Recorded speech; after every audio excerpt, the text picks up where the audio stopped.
gila babi melanda siapa saja. Sejak kecil, remaja, muda, tua,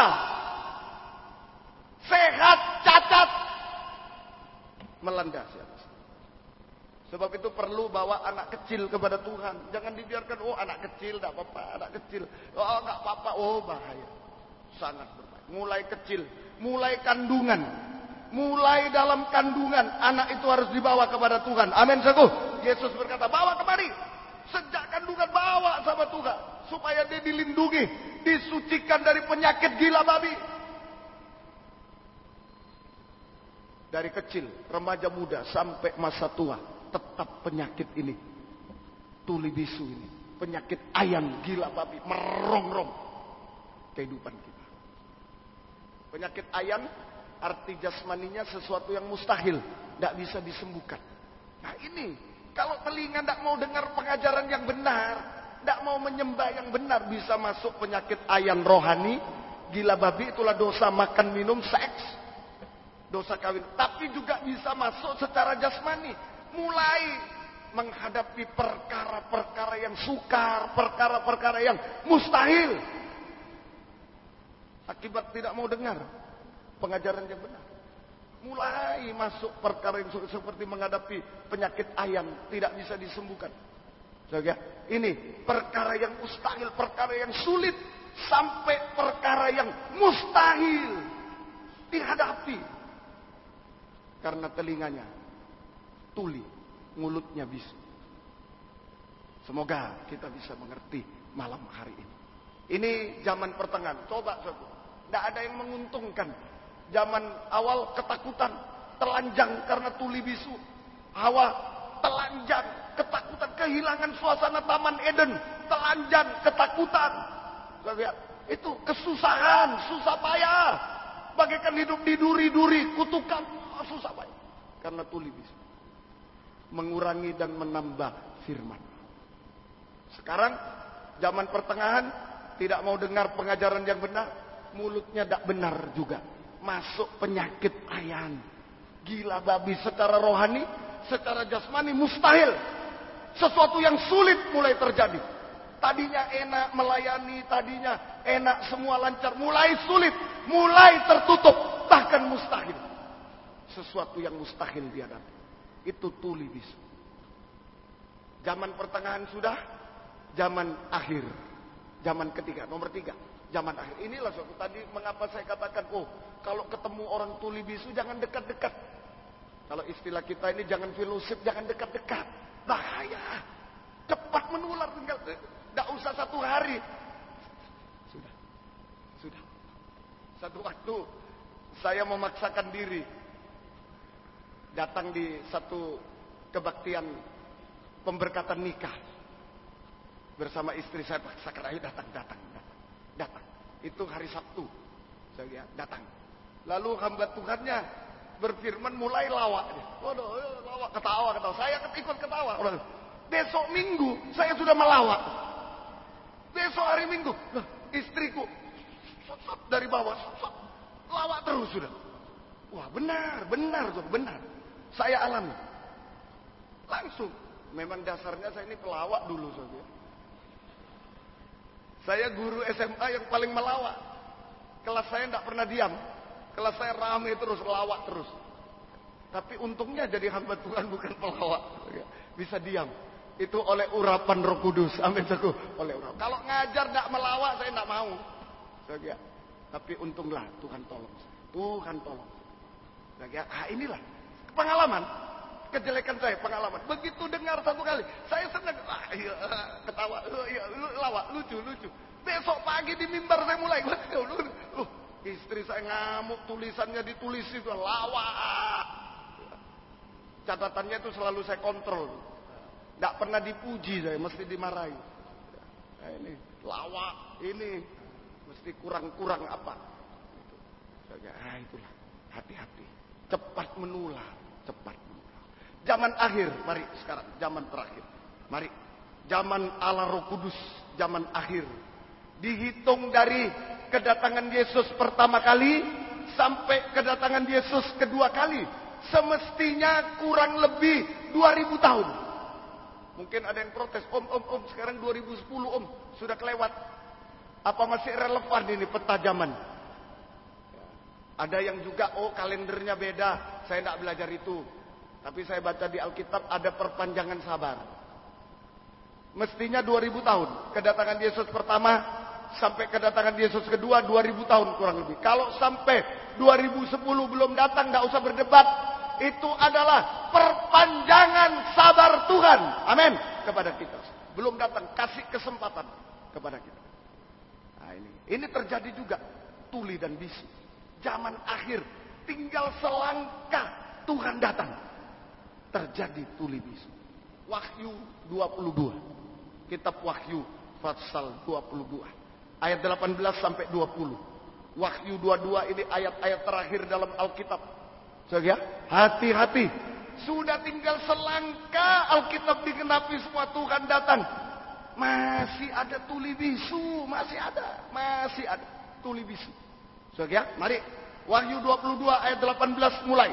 Aku bersaksi kepada setiap orang yang mendengar perkataan-perkataan nubuat dari kitab ini. Ya. Terus, jika seorang menambahkan sesuatu kepada perkataan-perkataan ini, perkataan nubuat itu firman pengajaran, firman nubuatan yang menubuatkan kedatangan Yesus kedua kali. Itu firman pengajaran, kabar mempelai. Terus, maka Allah akan menambahkan kepadanya malapetaka yang jika tertulis. ada yang seorang menambah seperti Hawa, bisu menambah kata raba, ini menambah juga. Terus, maka Allah akan menambahkan malapetaka yang tertulis dalam kitab ini. Terus, dan jikalau seorang mengurangkan sesuatu dari perkataan-perkataan dari kitab nubuat ini, maka Allah akan mengambil bagiannya dari pohon kehidupan dan dari kota kudus. Firdaus, tidak bisa masuk Yerusalem baru. Terus, seperti yang tertulis di dalam kitab ini. 20. Ia yang memberi kesaksian tentang semuanya ini berfirman, aku datang segera. Segera, tinggal selangkah kedatangan Yesus. 18, 19, 20 Yesus datang. 21. Amin, datanglah Tuhan Yesus. Kasih karunia Tuhan Yesus menyertai kamu sekalian. Amin. Yesus datang, ada yang menambah, mengurang. Gereja Tuhan, hamba Tuhan. Nah, ini zaman Allah Roh Kudus. Zaman akhir. Saudara, zaman akhir. Hamba Tuhan, gereja Tuhan, hamba Tuhan. Menambah dan mengurangi firman nubuat, firman pengajaran yang benar. Kalau firman yang benar, misalnya ini firman benar, lalu ditambah, dikurangi, berarti sama dengan merubah. Bisa diterima? Bisa diterima? Firman yang benar ditambah, dikurangi, itu merubah. Jadi, pada zaman akhir ini, hamba Tuhan atau gereja Tuhan menambah dan mengurangi firman pengajaran yang benar, sama dengan merubah. Entah dalih apa, merubah firman pengajaran yang benar. Terutama firman pengajaran yang kita yakini bersama, firman pengajaran tabernakel mempelai, kabar mempelai yang diwahyukan Tuhan kepada Opa Farnesel almarhum. Sudah 75 tahun sampai sekarang. Pengajaran lain tidak bertahan. Ada pengajaran apa, berapa sudah hilang. Ada pengajaran apa lain hilang. Pengajaran apa dulu hebat hilang. Tapi pengajaran tabernakel sudah 75 tahun. Ini yang akan dirubah sekarang. Menjelang satu langkah masuk pertemuan pesta nikah anak domba, pernikahan yang rohani, menyambut Yesus sebagai mempelai. Itu namanya zaman pertunangan. Zaman yang waktu yang paling dekat dengan pernikahan adalah pertunangan. Kecuali orang Manado. Mohon maaf orang Manado. Orang Manado pertunangan itu dijawab pacaran. Nggak tahu kalau Ambon. Kalau di Ambon ada pacaran, ada pertunangan. Betul. Jadi maksudnya gini, perkenalan, lalu pacaran, lalu tunangan, lalu menikah. Nah, itu bahasa Indonesia. Tapi di Manado bertunangan itu berpacaran. Nah, ini yang saya maksud bertunangan ini sesudah pacaran, sudah dilamar, sudah ini bertunangan. Masa yang paling dekat dengan pernikahan, masa tunangan ini bahaya. Godaan seperti Hawa digoda. Masa tunangan ini kita digoda juga. supaya menambah, mengurangi firman pengajaran yang benar. Terutama kita ini dalam kabar mempelai digoda. Mari 2 Korintus pasal 11. Ini masa akhir, zaman akhir, masa pertunangan, masa yang paling dekat dengan kedatangan Yesus kedua kali. Masa pertunangan. Mari 2 Korintus pasal yang ke-11. Surat 2 Korintus pasal yang ke-11 ayat 2 mulai. Mari. Sebab aku cemburu kepada kamu dengan cemburu ilahi. Aku cemburu kepada kamu dengan cemburu ilahi. Karena aku telah mempertunangkan kamu. Aku telah mempertunangkan kamu. Kepada satu laki-laki. Kepada satu laki-laki. Ini maafkan, pertunangan rohani. Nanti pernikahan rohani. Jadi menikah itu bukan hanya sampai di dunia, di liang kubur. Bukan. Tapi ada nanti dalam kitab Wahyu. Semoga besok malam saya jelaskan ini. Semoga. Tentang nikah juga dirusak khusus. Ayo undang. Nah, ini bukan hanya pelajaran nikah dunia. Banyak sekarang semacam kabar mempelai, tapi hanya mengajari nikah yang baik begini. Tapi tidak mengarah pada Yesus sebagai kepala. Tidak mengarah pada pesta nikah. Itu bukan kabar mempelai yang asli. Itu palsu. Jangan digabung, jangan dicampur. Lain. Ya, ini, jadi maafkan istilah pertunangan, pernikahan ini rohani, bukan yang jasmani, rohani. Semoga kita mengerti. Mari, masa pertunangan kepada laki-laki siapa dia? Untuk membawa kamu sebagai perawan suci kepada Kristus. Suci kepada Kristus. Terus, tetapi aku takut kalau pikiran kamu disesatkan. Aku takut, Rasul Paulus di zaman pertunangan bukan takut. Aku takut kalau tidak ada biaya kawin. Aku takut kalau kamu tidak punya beras. Bukan. Aku takut kalau hamba Tuhan tidak punya beras di zaman akhir, tidak punya tiket. Bukan itu.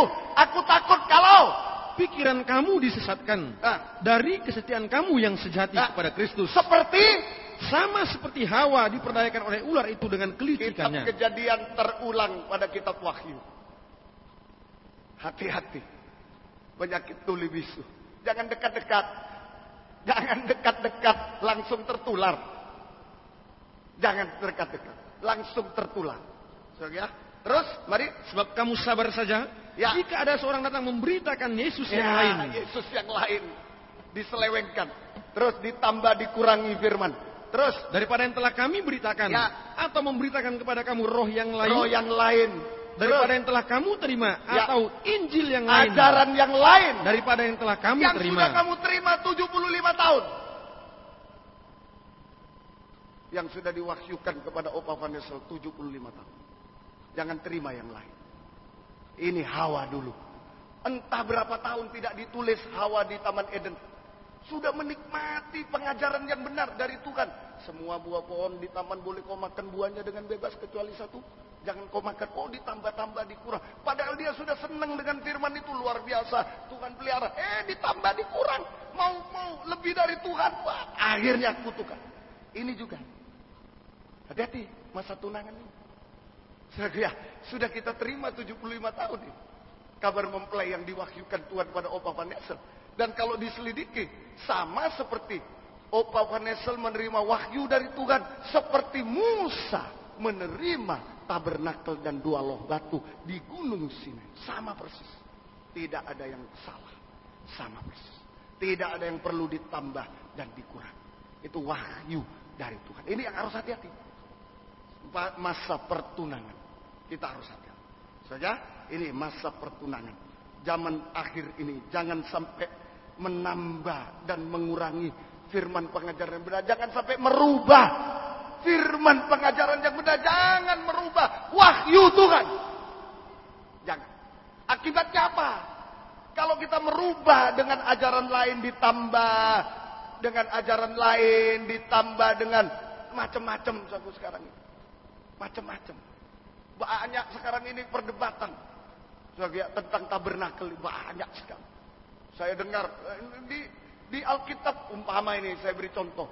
Tiangnya 20. Banyak yang tidak mau. Tidak bisa kalau 20. Loh, Alkitab sudah tulis 20. Tidak bisa menurut ilmu ini. Ilmu itu tidak bisa. Saya sampai geleng-geleng. Sudah tidak usah berdebat. Saya juga bisa fisika. Saya juga bisa matematika. Tapi tidak usah berdebat. Tidak usah. Biarlah orang pandai itu biar. Biar saja. Pokok kita tidak merubah. Sebab kalau merubah akibatnya A, kamu kehilangan